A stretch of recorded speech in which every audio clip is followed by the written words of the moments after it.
He was throwing a party, and they had been partying for, I would say, like 6 months. They had been having a party for a long time. And he wanted the queen to come out because she was beautiful. So he wanted her to strut around in front of his friends and show off her beauty. And she said, I'm not coming. And he said, and his friend said, oh, you're going to let her talk to you like that? You know, if you let her talk to you like that, all the women in the country are going to start disrespecting their husbands. And so because they had all been drinking to King Xerxes, that sounded, you know what, that sounded like good advice. So he took their advice and he said, I want Queen Vashti to come before me ever again. Now I'm looking for a new queen. And that's how Esther comes on the scene. Okay. Okay, stop it while we get dressed. And so come on, Queen. You're gonna, Carissa, you'll be Queen.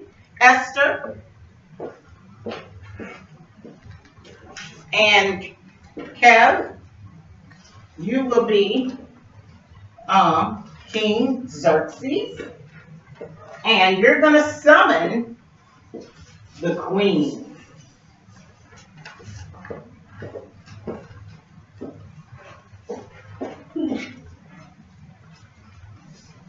And she's gonna have to touch the tip of your scepter. And you're going to give her permission to come before you. And she's going to be able to ask you, what is it that you want, Queen Esther? Anything? Whatever you want, I'll give it to you. I'll even give you half of this kingdom. He loved her so much. She had favor. Carissa.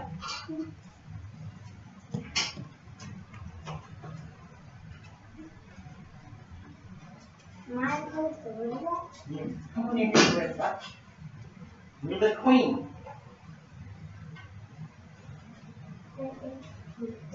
No, it's just a costume. Just put yourself there. And you're going to go before the king on behalf of the people.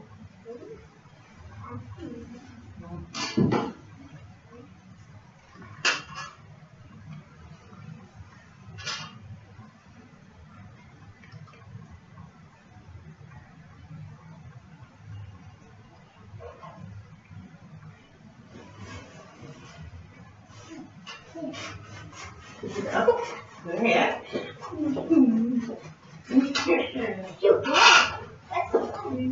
Look at you. I'm not bad. Okay. Oh, all right. Okay, King. Go have a seat in your chair. Wait, which one's mine? You're now on the throne. Yes, you're going to go before the king because you're scared. But now you have found your courage, Carissa. You found your courage. And you're going to go before the king on behalf of the people. Okay? And you have favor with the king because he thinks you're beautiful. And he just, when he sees you, he just melts. And pick that up.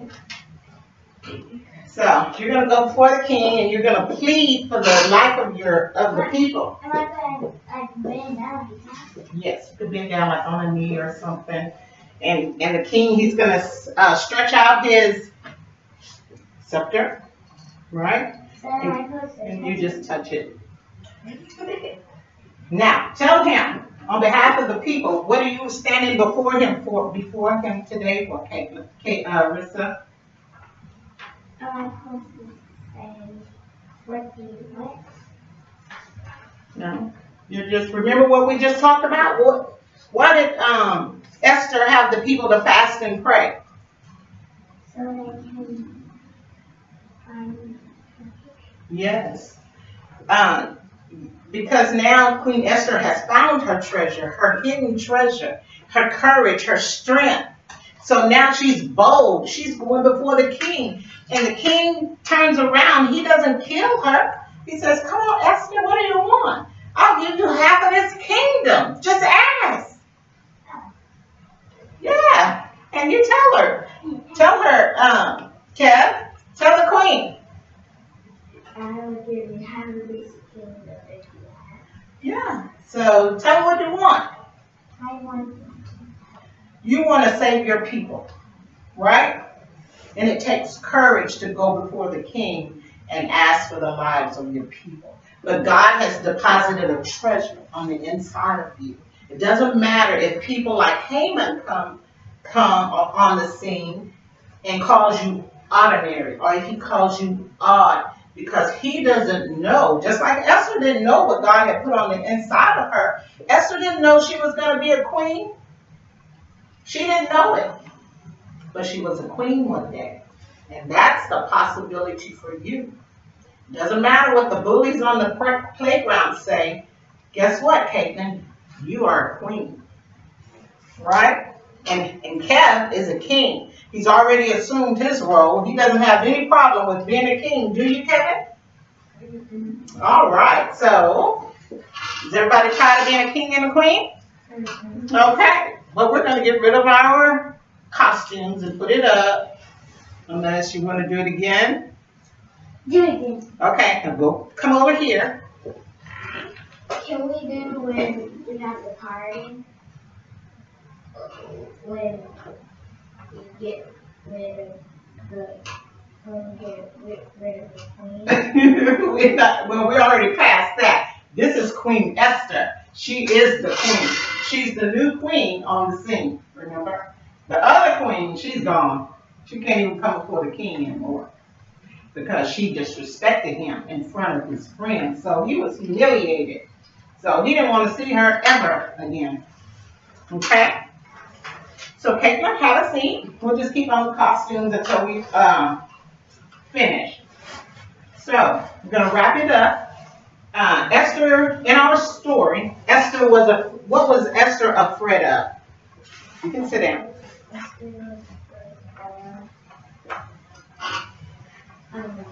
What was she scared? She said she wanted the people to fast and pray. What was she afraid of? That's right. She was afraid to go before the king. So, but what did Esther ask Mordecai to do? To kill all the Jews. No, Esther told Mordecai to tell all the people to do what? Pray. That's right, fast and pray. And so, how did Esther find her strength? She found her strength through. Finding the treasure. She found that too, but through prayer, right? Because she didn't just ask the people to pray, she was praying, and everybody that was around her, she had them praying as well. So sometimes our quality can come forth through prayer and fasting, and that treasure that's on the inside of us will spring forth, and we'll just do what we have to do. We'll take a chance, right? Okay. So, does anybody remember the definition for hidden? I think we talked about that earlier. A hidden treasure. It could be hidden treasure, but hidden is something we haven't seen before, something we hadn't recognized. So, Esther's treasure, her quality, that quality that God put on the inside of her, it went unrecognized until she had to go before the king. Right? For such a time as that, God was grooming Esther. So God right now is grooming each one of you for great things to come. So what he wants you to do, like with Esther, she always did everything that Mordecai told her to do. So Mordecai was Esther's what? Sister. Esther was Mordecai's cousin, but then he adopted her, which made her become Uncle? Her dad. When somebody adopts you, they become your parent. Okay, so do anyone remember the definition for treasure? Value. That's right, something valuable, and it can be hidden, right? Do you think that Jesus has hidden treasure on the inside of you? Yes. Yes, he has. Yes, he has. So, how are you going to find that treasure? That's right. You're going to pray. You're going to fast and pray sometimes. And fasting doesn't always mean going without food. It could be going without electronics or not riding your bike, just so you'll have more time with God, right? Okay. Um, so Esther discovered her treasure when she asked the people to fast and pray. She said, if I die, I die, but I need y'all to be praying for me because I'm going to go before the king without permission. And I want y'all to pray for me that he doesn't kill me. Okay? So all the Jews got in agreement with Esther and did what she asked them to do. And remember Haman, the guy that said, ooh, she's odd. She's just ordinary. You know what happened to him? He was killed. So how did he get killed? They hung him on a gallows that it's like a big structure that not quite a cross, but close. Exactly, Carissa. It's not a cross, but it's a gallows, and you hang people on it. So that's what they did back in that day. So, but anyway, so Haman died. He's off the scene, so he's never going to come back and call them ordinary or odd again. So I hope you had a good time. I sure did. And I thank y'all for attending. And this week, I want you to go in prayer. And next time I meet with you, I want you to tell me, when you go in prayer, you're going to ask God to reveal your hidden treasure. Okay? I want y'all to pray all week. Fast and pray. Fast something that you like to do. I'm not going to maybe fast from maybe electronics. That may be a little bit hard, but consider fasting from something and go to God in prayer and ask him to reveal your hidden treasure. Okay? And then just share that with me next week or share it with your parents. Can y'all do that? Yes. Okay. Well, thank you guys.